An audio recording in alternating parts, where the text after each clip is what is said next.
Abram a palavra de Deus na primeira epístola do apóstolo Pedro, capítulo 2.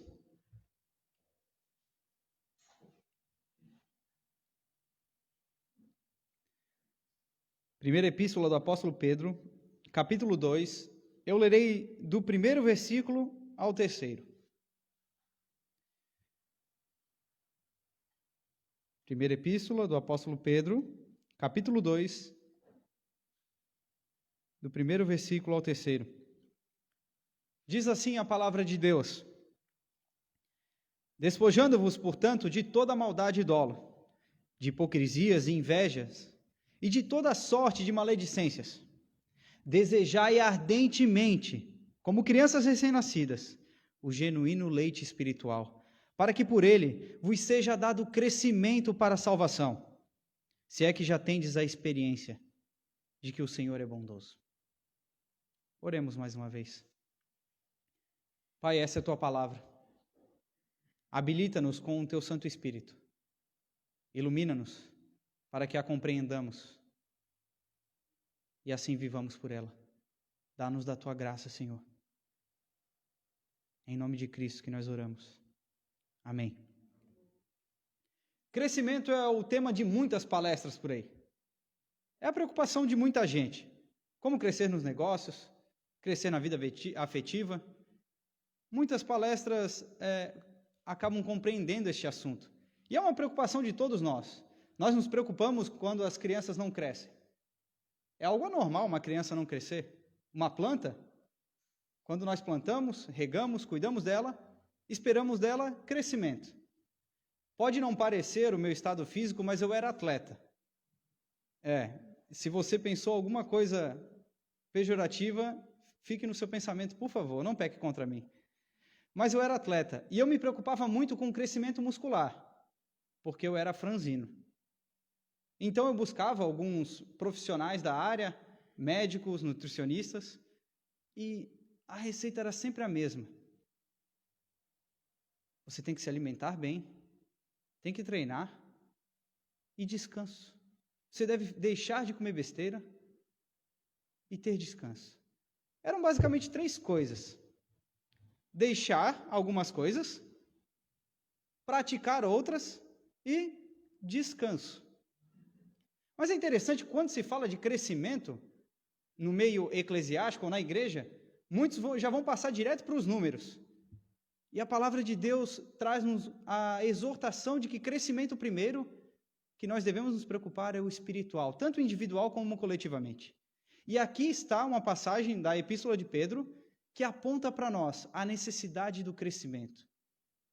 E é diante disso que nós estaremos hoje. Pedro exorta os forasteiros eleitos da dispersão, aqueles que foram dispersos na região da Ásia Menor, estão lá sendo perseguidos pela sua fé. Ele também encoraja eles a viverem uma fé digna daqueles que professam diante do Deus Trino e diante da sociedade em que eles estão inseridos.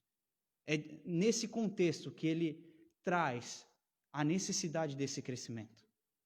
Vocês devem viver crescendo no Senhor, mas eles estão enraizados em algo. E se você olhar na sua Bíblia, o capítulo 1 começa com uma saudação dos versículos 1 e 2, e depois entra no versículo 3 ao versículo 12, a condição desses cristãos, desses forasteiros eleitos da dispersão.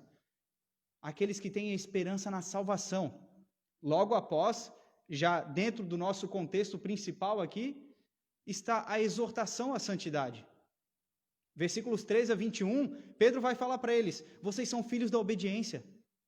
Sejam santos como Deus é santo, aquele que vos chamou das trevas. E estejam atentos, porque aqueles que vocês invocam como Pai, Ele julgará cada um por suas obras. Temam a Ele. Vivam no temor do Senhor. E logo após, um contexto mais imediato do nosso texto, a partir do versículo 22, ele diz: vocês foram regenerados. Vocês foram nascidos de novo pela palavra. Vocês são diferentes. Portanto, ele começa ali: despojando-vos, portanto, cresçam. E é isso que nos traz a palavra de Pedro. Essa condição anterior que ele destaca nos versículos do primeiro capítulo é o fundamento para o crescimento. Ele era o fundamento para a santificação, dos versículos 13 ao 25, e agora é o fundamento também dentro da santificação, mas para o crescimento espiritual. Vejamos como o crescimento espiritual acontece. O crescimento espiritual na vida cristã, ele se dá primeiro, de acordo com a passagem que nós lemos de Pedro, pela remoção dos empecilhos. Ou seja, aquilo que impede-nos de crescermos. Primeiro versículo diz assim: despojando-vos, portanto, de toda a maldade e dolo, de hipocrisias e invejas e de toda sorte de maledicência. Despojando-vos. É um termo bastante conhecido no Novo Testamento. Pedro utiliza esse verbo que diz respeito às vestes. É realmente tirar as roupas. Pedro diz: retirem essas vestes, para que vocês obtenham crescimento espiritual. Aqueles que foram regenerados devem se despir do velho homem. Aquela velha roupagem que não faz parte mais da nova vida, porque, como diz o versículo 22 do capítulo 1, foram regenerados, nascidos de novo. E é uma linguagem bastante peculiar das Escrituras. Em toda a Escritura, nós vemos essa metáfora das vestes relacionada com a questão do caráter ou a condição do indivíduo em relação a Deus. Isaías 61, por exemplo, diz sobre o povo de Deus: a minha alma se alegra no meu Deus, porque me cobriu de vestes de salvação e me envolveu com um manto de justiça. Em relação aos ímpios, o Salmo 73, o Salmo de Asaf, no versículo 6 diz: a soberba que os cinge como um colar e a violência que os envolve como um manto. Veja essas figuras de veste como a indicação do caráter daquele indivíduo. E o sentido que o apóstolo Pedro traz aqui, utilizando esse verbo, é bem marcante no Novo Testamento, quando nós olhamos, por exemplo, para as epístolas de Paulo, principalmente Efésios e Colossenses. Vocês devem lembrar bem, Efésios 4 vai dizer: vos despojeis do velho homem, revistais do novo homem, que se faz a imagem do Filho, a imagem daquele que os criou. Tiago, por exemplo, de maneira bastante semelhante, a epístola dele, no capítulo 1, versículo 21, ele diz: despojando-vos de toda impureza e acúmulo de maldade. Mas um sentido mais próximo ainda daquilo que Pedro quer trazer para nós é em Hebreus 12, quando o autor aos Hebreus diz: desembaraçando-nos de todo o peso e de todo o pecado que tenazmente nos assedia, corramos com perseverança a carreira que nos está proposta. É isso que o apóstolo Pedro quer aqui, que os cristãos se livrem de uma vez por todas daquilo que lhes impede de crescer, daquilo que lhes embaraça de progredir na carreira que lhes é proposta. Despojem-se. Livrem-se dessas roupas do velho homem que atrapalham, que são empecilhos para o crescimento de vocês. Mas devem se livrar do quê? A resposta é clara, o versículo 1 nos diz: maldade, dolo, hipocrisia, inveja, maledicência. São 5 pecados listados aqui por Pedro, e a lista não é exaustiva. Talvez você pense: olha, esse daí eu não tenho cometido, hein? Mas eles não é uma lista exaustiva de nós falarmos assim: se nós não cometermos esse, estamos safos. Mas eles acabam simbolizando um todo daquele velho homem que nós devemos nos despojar, tirar as vestiduras velhas, os trapos de imundícia. Não é tudo que nós devemos nos livrar definitivamente, mas aponta talvez para os principais e aquilo que é mais recorrente, até mesmo no meio do povo, nas nossas relações. Essas caracterizam a forma do homem natural se vestir. Maledicência, dolo, hipocrisia e inveja. É o homem natural que se veste dessa forma. Mas aqueles que são gerados da palavra de Deus, que nasceram de novo, eles são exortados a se despirem deste velho homem e se revestirem do novo. Portanto, cresçam no Senhor deixando essas vestes. Mas há necessidade de nós percorrermos, ainda que brevemente, por cada um desses pecados listados. E é interessante porque, se você olhar na sua Bíblia, o versículo 1, aparece o adjetivo toda por 2 vezes.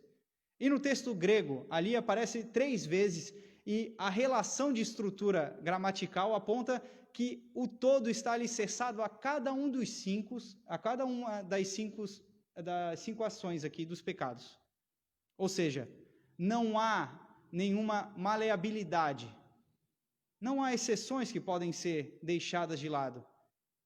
Devem se despojar de toda maldade, de todo dolo, de toda hipocrisia, de toda inveja, de toda sorte de maledicência.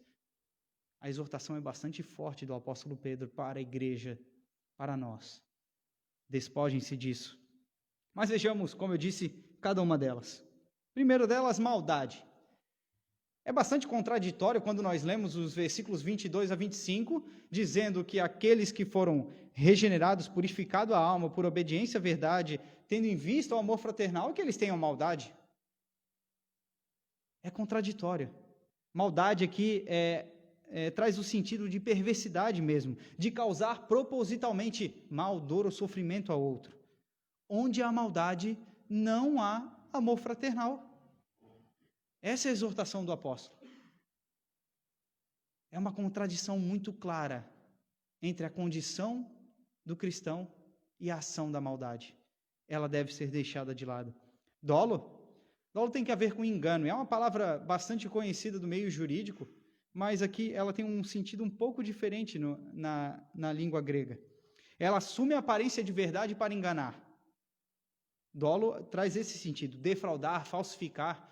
Ela é mais fácil ser reconhecida na passagem de Atos, quando Paulo é abordado pelo mágico Elimas, que acaba oferecendo uma espécie de suborno para que ele aprenda as coisas, para usufruir depois.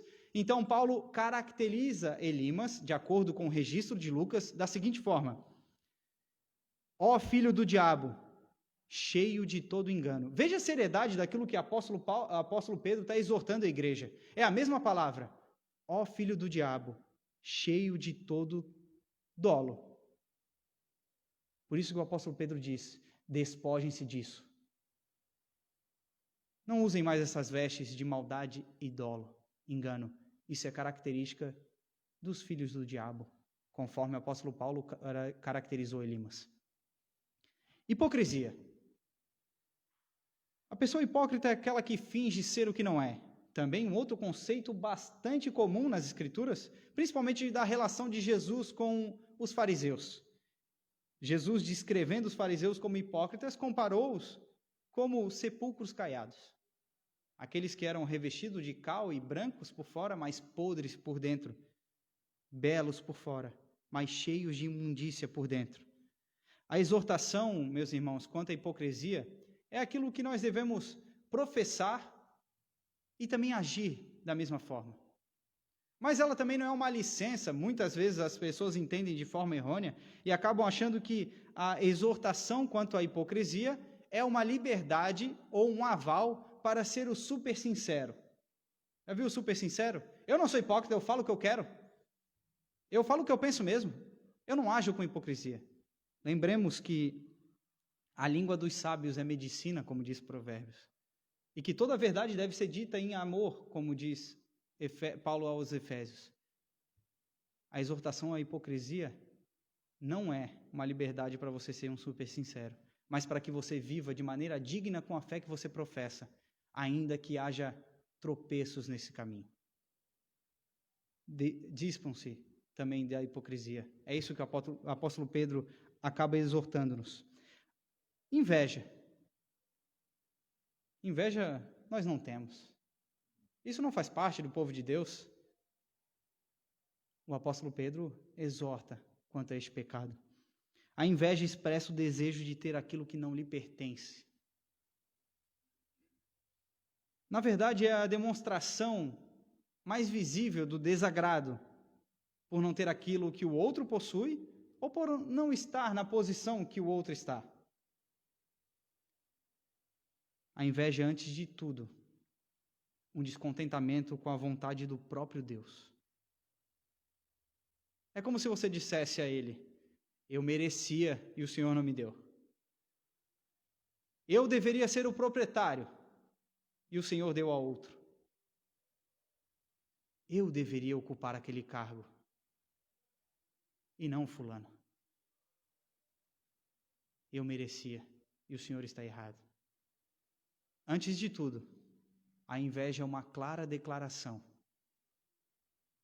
de descontentamento para com a vontade de Deus. Portanto, dispam-se da inveja. E a gente queria dizer que isso não acontece no nosso meio. Mas sabiamente e divinamente, a palavra do apóstolo Pedro exorta-nos a nos despirmos desta inveja. E Paulo até aos Filipenses asseverou que alguns até pregavam o evangelho por inveja. Então, estejamos atentos a este pecado. O último deles, maledicência. Esse causa-nos uma pulga atrás da orelha. O pecado difícil para a igreja. Principalmente no contexto em que nós vivemos, contexto brasileiro. Tudo é piada e a maledicência se dilui nessas piadas, nas conversas torpes. A própria palavra grega já define isso, o conceito de maledicência. Falar contra. Falar mal de alguém. É o ato de falar mal de outra pessoa. E é interessante que aqui nós tropeçamos corriqueiramente. Tanto é que Tiago, na sua carta, diz lá no capítulo 3 assim: quem não tropeça no falar é varão perfeito. Senhor, tem misericórdia de nós, para que nós não sejamos maledicentes. Isso pode ocorrer de maneira explícita ou até mesmo dissimulada. É impressionante como nós falhamos nessa área. É possível usar de maledicência, mesmo em um pedido de oração. Talvez você já tenha visto isso em alguma vez na sua carreira cristã, quando talvez uma irmã ou um irmão: eu gostaria de pedir oração pela minha irmã. Ela está muito triste, o marido dela traiu ela, ninguém sabe, mas ela está totalmente abatida, a gente pode orar por ela. Cuidem com a língua. Essa é a exortação do apóstolo Pedro para nós. Aliás, compreenda de uma vez por todas que hoje nós temos uma língua virtual. Você tem o WhatsApp, tem o Facebook, o Instagram. E não é raro nós encontrarmos cristãos sendo maledicentes nas redes sociais. Esteja atento a isso. Os pecados da vida comum, eles também abrangem a vida virtual. E o mesmo Senhor, que é o nosso Senhor aqui, Ele é o Senhor da rede também. Você não se esconde de Deus por estar atrás de um perfil virtual.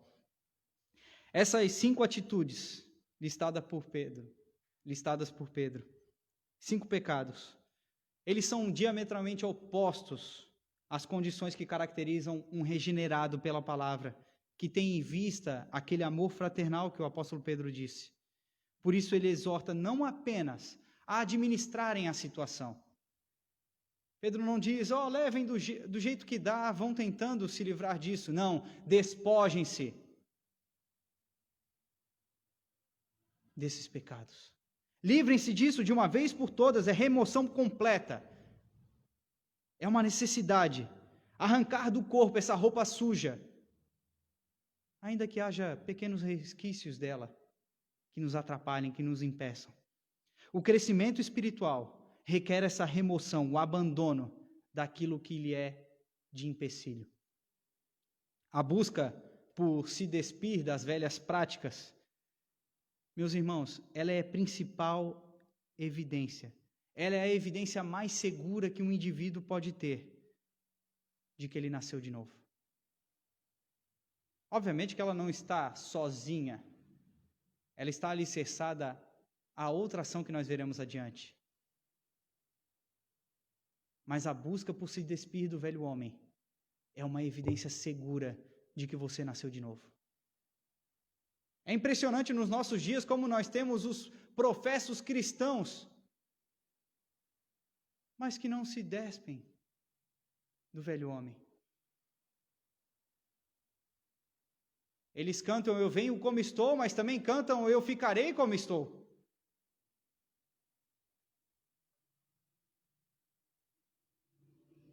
A maior evidência de que Cristo está conosco é uma vida de santificação, de que fomos transformados, regenerados.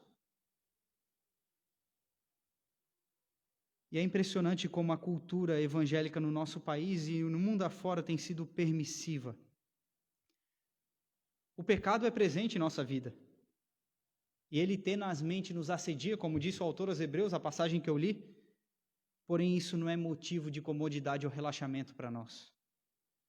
Diante dessas práticas pecaminosas, a exortação: despojem-se, arranquem essa velha roupa, cresçam espiritualmente, pois o crescimento é algo necessário, essencial e natural do cristão.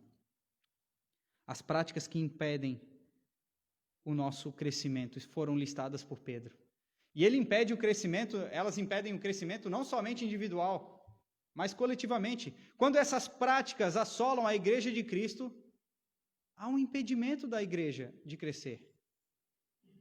Lutemos por isso. Maldade, dolo, hipocrisia, inveja, maledicência são atitudes desprezíveis até mesmo no mundo corporativo secular. Donos de empresas querem se ver livres disso. Qualquer líder de algum departamento não quer essas coisas presentes nas relações entre seus funcionários. Façamos aquilo que nos é devido. É preciso que nós nos arrependamos profundamente dessas práticas e sermos vigilantes para não tropeçarmos novamente. Como membros de um só corpo, nós somos responsáveis, não só pelo nosso crescimento, mas pelo crescimento de cada um que está ao nosso lado, caminhando nessa carreira. E às vezes é necessário exortação. E é necessário também que você receba a exortação quanto a esses pecados. Meu irmão, não ache que isso é uma afronta individual, mas encare isso como um auxílio para crescimento. Crescimento que é necessário para a sua vida. O crescimento não se dá pelo consentimento do pecado alheio. O crescimento espiritual não se dá pelo consentimento do pecado alheio, mas pelo trato e pelo despojamento do mesmo. Despojem-se. Despojem-se dessa velha veste, dessa veste imunda. E isso exige de nós um comprometimento do padrão cristão de relacionamento. Mas para crescer espiritualmente, não basta apenas deixar de fazer algo. É preciso fazer outro. Versículo 2. Veremos que o crescimento espiritual, o crescimento na vida cristã, se dá pelo intenso desejo da palavra. Isso é o que é necessário fazer. Diz assim o versículo 2: desejai ardentemente, como crianças recém-nascidas, o genuíno leite espiritual, para que por ele vos seja dado o crescimento para a salvação. Pergunto a vocês: o que é mais importante na vida cristã do que a palavra de Deus? O que é mais importante na vida cristã do que a palavra de Deus? Você pode falar Jesus, mas ele é a palavra. Essa foi a forma que o Senhor se revelou a nós. Ele, o Verbo, a própria palavra, se fez carne e habitou entre nós. O cristão é regenerado mediante a palavra. Ele tem fé por meio da palavra. A fé vem pelo ouvir, e o ouvir da palavra de Deus. O cristão é santificado por meio da palavra, João 17:17. A palavra de Deus é central na vida cristã. Ela é o seu fundamento. Por isso que o apóstolo Pedro diz: Desejai ardentemente a palavra. E como que ele requer que nós desejamos essa palavra? Ele diz, como crianças recém-nascidas. E não é difícil para nós, para a maioria de nós, os que têm filhos ou que já tiveram contato com algum recém-nascido, saber que a analogia que Pedro está utilizando aqui. Desejem a palavra de Deus como uma criança recém-nascida. Uma criança que não deseja o leite materno, no mínimo ela terá problemas para crescimento. E é anormal. Eu, por exemplo, muitos de vocês não sabem, a minha filha nasceu agora no dia 16. E assim que eu a peguei no colo, 20 minutos após ela sair do útero, ela já estava chupando meu braço. Ela estava procurando leite materno. É algo normal para alguém que nasceu desejar ardentemente o leite espiritual ou o leite materno. Aqueles que nasceram novamente, eles devem necessariamente desejar o leite materno, o leite espiritual. Por isso que o apóstolo Pedro diz, desejem ardentemente o leite espiritual. As crianças recém-nascidas, elas reagem como se elas dependessem disso, dependessem do leite. E o que de fato é verdade? Elas dependem daquele leite. A manutenção física de um bebê depende da sua alimentação por meio do leite. Enquanto Paulo aos Coríntios e até mesmo o autor aos Hebreus usou essa metáfora semelhante para destacar a imaturidade de alguns cristãos, quando Paulo diz, leite vos dei de beber, vocês não suportam alimento sólido. Aqui Pedro traz um sentido positivo dessa metáfora. Quando ele diz, desejem ardentemente. Se você não tem muita noção com relação à criança desejar um leite materno, experimente deixá-la 5 minutos a mais sem mamar. E você confirmará aquilo que o apóstolo Pedro está dizendo através dos seus ouvidos. Eles desejam ardentemente. E é isso que nós devemos fazer. Desejem ardentemente o leite espiritual. Por isso que o apóstolo Pedro é tão enfático. A expressão que o apóstolo usa aqui é redundante e com força. Ardentemente, desejem com força. Anseiem intensamente por este leite. Façam desse desejo a prioridade de vida de vocês. Vejam como a palavra é central na nossa vida. Façam desse desejo pela palavra a sua prioridade. Vocês conhecem o valor da palavra. Vocês foram transformados, vocês nasceram de novo através dela. Portanto, desejem. Mas ele qualifica esse leite, primeiro, como espiritual. Ele caracterizando o leite como espiritual, Pedro claramente aponta para a palavra de Deus. O alimento espiritual a ser ingerido pelos cristãos lhes é dado por meio verbal, meio escrito através das palavras das Escrituras Sagradas. Além do mais, essa é uma analogia recorrente na Bíblia também. Assim como nós vimos as vestes, a palavra como alimento é bastante recorrente nas Escrituras. Nós lemos no Salmo 19 que a palavra é mais doce do que o mel. Então é bastante recorrente quando nós vemos também na vida de Jesus. Quando os discípulos vão trazer pão para Jesus lá na passagem da mulher samaritana, Jesus está com fome, acabara de completar uma viagem, está cansado ao meio-dia, não recebeu água da mulher. Eles então trazem o pão para ele, ele diz, a minha comida consiste em fazer a vontade do Pai. É a vontade de Deus, da palavra revelada, que faz essa analogia com o alimento. Ou seja, aquilo que é necessário para a nossa subsistência, assim como o alimento é necessário, é a palavra de Deus. Ela quem nos nutre, quem mantém-nos de pé. É a palavra de Deus que é o nosso alimento espiritual. Jesus, por exemplo, quando foi tentado por Satanás no deserto, 40 dias sem comer, Satanás olha para as pedras e fala, transforma essas pedras em pão. Então vem a conhecida réplica de Jesus a Satanás. Não só de pão viverá o homem, mas de toda a palavra que procede da boca de Deus. Meus irmãos, nós temos a palavra que procede da boca de Deus. E é esse o alimento espiritual, o principal deles, superior ao físico, que nós devemos desejar. Nós devemos desejar a palavra de Deus, mais do que desejaremos um pão. 40 dias no deserto sem comer. Devemos desejar a palavra de Deus, mais do que desejaríamos um pão depois de 40 dias sem comer no deserto. Esse é o desejo ardente pela palavra, porque ela é espiritual. Mas ela também é genuína, o genuíno leite espiritual. Há um contraste com o versículo anterior, porque a palavra aqui é uma negação de um dos pecados que Pedro listou no versículo 1. Se você olhar no versículo 1, a palavra dolo, aqui seria adolo, ou não dolo. Esse leite não tem dolo, não tem engano. Esse leite é espiritual e não tem engano.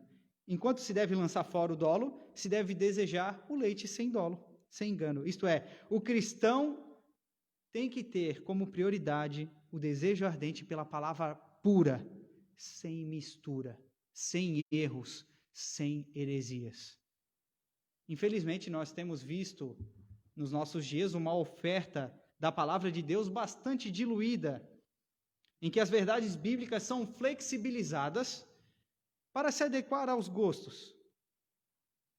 Desculpa-me, aqueles que fazem uso de tal, mas nos nossos dias tem sido ofertado um leite, tipo leite de soja. Muitos líderes evangélicos têm ofertado a palavra de Deus como um leite de soja. Vem embalado igual ao leite, tem cor de leite, cheira igual a leite, tem o vencimento de um leite, mas não é leite, é de soja. Atentemo-nos para reconhecermos o genuíno leite espiritual. É responsabilidade do ouvinte da palavra de Deus, aquele que foi regenerado por essa mesma palavra. Cabe aos cristãos reconhecer a genuinidade desse leite. E como que reconhece o leite falso? Quando se conhece o genuíno. Só reconhece um relógio falsificado aquele que sabe o que é um original. E às vezes alguns cristãos estão despreparados, porque não têm se alimentado adequadamente da palavra de Deus para reconhecer as falsificações que tem por aí. Esse leite tem que ser genuíno. E é interessante que os nossos catecismos, a pergunta 160 do Catecismo Maior, aponta para a responsabilidade dos ouvintes, de nós que ouvimos a palavra de Deus, que a lemos. Exige que os ouvintes da palavra, como os crentes de Bereia, comparem as Escrituras com aquilo que eles ouvem. Você é exortado a fazer isso agora. Você que ouve a palavra de Deus, olhe na Escritura, leia a Escritura e veja se ela é genuína, se a exposição da palavra é genuína para com a palavra de Deus. Você tem essa obrigação, porque você deve desejar o genuíno e não o falsificado. Só o genuíno leite espiritual pode dar o genuíno crescimento. A intenção do apóstolo Pedro com essa exortação está justamente nisso, que só a palavra dará o real crescimento. O leite falsificado dá crescimento falsificado, dá inchaço e não crescimento. Mas esse crescimento para a salvação, você pode ler ali no versículo 2, você pode estranhar. Pedro está falando aqui, que espécie de salvação? Será que ele está falando que devemos desejar a palavra para obtermos a salvação? Não. Isso engloba a compreensão e a confiança cada vez maior em Deus mediante a obra e a pessoa de Jesus Cristo. Esse crescimento, ele diz ao sentido de consumação. Se você voltar um pouquinho no versículo 7 do capítulo 1, Pedro utiliza a palavra salvação no mesmo sentido que o versículo 2 do capítulo 2, que é um sentido de consumação, escatológico. Dê uma olhada lá no versículo 7, quando ele diz, para uma vez, glória e honra na revelação de Jesus Cristo. É o sentido de salvação última, aquilo que Cristo fará no fim dos tempos. Essa é a salvação. Vocês devem crescer para a salvação que espera vocês. Até porque nós vemos nas Escrituras que somos exortados a sermos santos, porque Cristo está preparando a sua noiva sem mácula para o último dia. E esse é a progressividade da santificação, esse é o crescimento que nos é exigido. Portanto, quando nós olhamos para o versículo 2, nós vemos ali, vos seja dado crescimento para a salvação. Reparem, seja dado. O crescimento, ele é passivo, mas o desejo pela palavra, ele é ativo. Desejai. O crescimento, quem dá, é o Senhor. O próprio apóstolo Paulo, quando exorta aos coríntios quanto ao partidarismo que havia na igreja dos coríntios, ele diz, Paulo plantou, Apolo regou, mas quem dá o crescimento é Deus. Da mesma forma acontece individualmente. O crescimento quem dá é o Senhor, mas o desejo pela palavra de Deus, o desejo ardente pelo genuíno leite espiritual, é responsabilidade nossa, assistidos e capacitados pelo Espírito de Deus. Aqueles que foram agraciados pela salvação em Cristo, amam a palavra de Deus e sentem necessidade da mesma. Leia a palavra, medite na palavra, conheça a palavra, tenha-na como a única regra de fé e prática. Queridos irmãos, a falta de interesse pela palavra de Deus, ela é um grave indício de que você, no mínimo, está fraquejando na fé. A falta de desejo pela palavra de Deus é, no mínimo, sinônimo de fraqueza.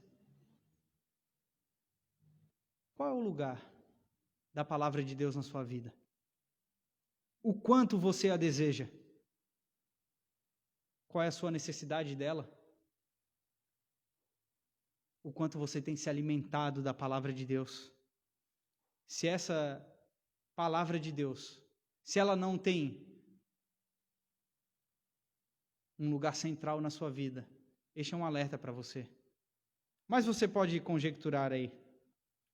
É fácil falar, eu tenho muitas coisas para fazer, sou muito atarefado, eu não tenho tempo. Vamos lá, reflita comigo. Quanto tempo você passa em frente à TV?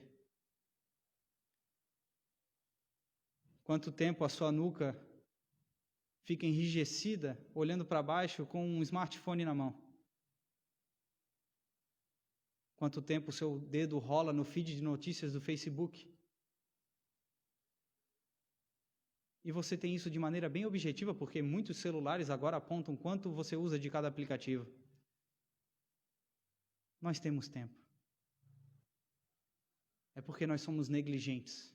E a exortação é para nós. Nós devemos desejar de fato essa palavra, buscá-la com intensidade. Todas essas coisas que eu me referi são coisas lícitas e você pode fazer. Mas a questão é que nós dedicamos nem um décimo. Por vezes, nós não dedicamos nem um décimo do tempo que nós dedicamos a outras coisas, à leitura, à meditação, ao desejo pela palavra. Nós não damos prioridade àquilo que julgamos e professamos ser a prioridade. Faça da palavra de Deus a sua prioridade, como se a sua vida dependesse disso, porque ela depende. Faça da palavra de Deus a sua prioridade, assim como uma criança recém-nascida deseja o genuíno leite, porque sua vida também depende disso, assim como a vida dela depende do leite materno. Mas vejamos o terceiro versículo, que aponta para nós que o crescimento da vida cristã, além de ser necessário a remoção dos empecilhos para esse crescimento, e também o desejo intenso pela palavra de Deus, esse crescimento também é fruto da graça de Deus. É a razão do crescimento. Versículo 3. se é que já tendes a experiência de que o Senhor é bom. Veja que as duas exortações nos versículos anteriores são bastante duras e acabam desnudando o nosso coração pecaminoso e apontando muitas das falhas das nossas vidas. Mas aqui o apóstolo Pedro traz um precioso estímulo para que as outras duas exortações sejam encaradas. A graça de Deus, quando ele diz, se é que já tendes a experiência de que o Senhor é bom. A estrutura da oração, na língua grega, indica que Pedro não está colocando uma possibilidade aqui. Pedro não está falando, talvez vocês sejam. Não, ele está dizendo, já que vocês têm a experiência de que o Senhor é bondoso, eles provaram definitivamente da bondade do Senhor. E isso lhes serviria e lhes servem de estímulo para crescer através da palavra, lançando fora os empecilhos. Vocês provaram da bondade de Deus. Vocês estão inseridos no corpo. Vocês receberam nova vida. Vocês são de Cristo. O apóstolo Pedro usa um termo semelhante na sua carta, de modo intercambiável, como ele diz, provaram da bondade do Senhor. Ora para Deus, ele diz, e ora para Jesus. E aqui entendo, à vista do versículo 4, que ele se refere a Jesus. Vocês provaram da bondade que há em Cristo, ou seja, da salvação, da graça que sobreveio à vida de vocês. É muito provável que Pedro esteja ecoando neste versículo as palavras do Salmo 34, quando no versículo 8 diz, ó, provai e vede que o Senhor é bom. Meus irmãos, nós provamos e vemos, ainda que os nossos olhos não enxerguem, nós vemos quanto o Senhor é bom para conosco, só pelo fato de sermos pecadores. E como disse o apóstolo Paulo, grande prova de amor foi manifesta a nós, porque Deus entregou o seu Filho, sendo nós ainda pecadores. É a bondade do Senhor. O crescimento espiritual não se dá essencialmente pelo seu esforço, mas pela bondade do Senhor que você prova todos os dias. A bondade do Senhor é praticamente sinônimo da graça. Nós podemos ver isso em Tito 3, quando o apóstolo Paulo diz, pois nós também, outrora, éramos nécios, desobedientes, desgarrados, escravos de toda sorte de paixões e purezas e prazeres, vivendo em malícia e inveja, odiosos e odiando-nos uns aos outros, quando, porém, se manifestou a benignidade ou a bondade de Deus, nosso Salvador, e o seu amor para com todos. Este é o Senhor, bondoso, encontrado nas Escrituras. Este é o nosso Deus, que é encontrado em nossas vidas. Ele, e é através dele, que você desfruta da graça que há em Cristo. É através dele que você conhece a Cristo. É através dessa bondade que você tem comunhão com seu irmão e com o Senhor. Ter provado da infinda bondade de Cristo só nos faz querer mais. Você já viu alguém provar um alimento muito gostoso? Fala assim, nunca mais vou comer. A não ser, óbvio, que ele tenha restrições alimentares, questões de saúde quanto a isso. Mas, normalmente, quando nós provamos alguma coisa muito boa, nós falamos assim, querido irmão, você tem que experimentar isso. É muito bom.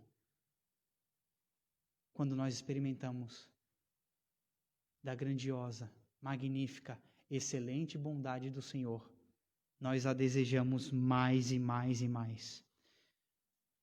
Como nós podemos responder a essa bondade, a essa graça que recebemos de Cristo de forma negligente? Como podemos ser negligentes com tamanha graça que permeia as nossas vidas? Essa bondade nos constrange a nos despojarmos do velho homem, largarmos aquelas vestes imundas, a desejarmos ardentemente a palavra do Senhor e nos assegura que nós chegaremos à perfeita varonilidade, à medida da estatura de Cristo. É por essa bondade que nós crescemos. O crescimento da vida cristã na vida cristã, o crescimento espiritual, ele não é uma escolha. Você não pode sair daqui hoje, você regenerado pela palavra, salvo em Cristo Jesus. Você não pode sair daqui hoje, vou pensar sobre o assunto. Talvez eu queira crescer, talvez não. Eu vou pensar durante a semana. Não é uma escolha sua. Essa é uma característica essencial, é uma necessidade, a qual é suprida pelo próprio Deus, mediante a sua palavra, mas que há responsabilidade em nós buscarmos crescer no Senhor. O próprio apóstolo Pedro, lá no capítulo 4, vai dizer: crescei na graça e no conhecimento do nosso Senhor Jesus. Meus irmãos, é isso que a palavra de Deus, a voz de Deus, exorta-nos hoje. Temos tantas dificuldades. Novamente, como diz o autor aos Hebreus, o pecado tenazmente nos assedia. O entretenimento nos assedia. Os compromissos nos assediam. Mas você hoje é exortado a se livrar, a se despojar das vestiduras imundas, a desejar continuamente, definitivamente, a palavra de Deus como seu alimento principal e a descansar no Senhor. Lembra que eu disse para vocês que eu procurei muitos especialistas quanto ao crescimento muscular? Eu deveria parar de comer besteira, deveria treinar e me alimentar bem e deveria ter descanso. Crescimento espiritual, de modo semelhante, infinitamente melhor e magnífico, requer que você deixe o velho homem, que você tenha práticas saudáveis, treinamentos, pautados na própria palavra de Deus. Mas não se esqueça de que o descanso é necessário. Descanse no Senhor e cresça no conhecimento de Cristo. Oremos. Amado Pai, a Tua palavra é fonte de vida. A Tua palavra é o nosso alimento. Perdoa-nos, porque por muitas vezes negligenciamos o precioso alimento que o Senhor nos dá e trocamos por besteiras, por guloseimas dessa vida. Dá-nos sempre, Senhor, o desejo ardente pela Tua palavra. Faça-nos viver por ela. Faça-nos ansiar, Senhor. Porque por meio dela nós fomos nascidos. Por meio dela nós vivemos, somos santificados. E ela nos assegura as Tuas promessas. É através da Tua palavra que nós recebemos a Tua promessa de que seremos como o nosso Senhor é. Pai, conduza as nossas vidas debaixo da Tua vontade. Faça-nos despojar das velhas práticas que, por muitas vezes, nós tropeçamos. Ajuda-nos, Senhor, a sermos auxílios aos nossos irmãos e a compreendermos que os nossos irmãos são instrumentos do Senhor para o nosso crescimento. Ajuda-nos a crescer espiritualmente, pois é isto que Tu requeres de nós. Santifica-nos na Tua palavra. Ela é a verdade. Não nos deixe, Senhor, nos enredarmos por essas filosofias malignas que há neste mundo. Faça da Tua palavra a nossa única regra de fé e prática. Assim como nós professamos, faça-nos viver. É em nome de Cristo, Senhor, que eu te peço. Leve-nos em paz aos nossos lares. Dá-nos uma boa semana. Abençoa-nos e ilumina-nos com Teu Santo Espírito, para que não só ouçamos a Tua voz, mas que pratiquemos a Tua palavra, para a honra e glória de Cristo. E é no nome dele que nós oramos. Amém. Meus irmãos, encerrado o nosso culto, eu só reitero aqui as programações normais da igreja. Se algum dos irmãos aqui presentes souber de algum aviso específico, por favor, pode manifestar, mas as programações normais: terça-feira, reunião de oração, quinta-feira, estudo bíblico, e a EBD no próximo domingo, todas essas programações de modo online, e novamente no domingo às 6 horas, domingo que vem, o culto presencial. Estejam presentes e que Deus abençoe a vida de vocês. A você que nos assiste, que está impedido e impossibilitado de cultuar ao Senhor conosco, que você também tenha uma ótima semana e assim que você puder, assim que liberar, se você tem restrição quanto à sua saúde, esteja com o povo de Deus, adorando e bendizendo. Estão despedidos. É um prazer estar com vocês. Que Deus abençoe. Tenha uma ótima semana.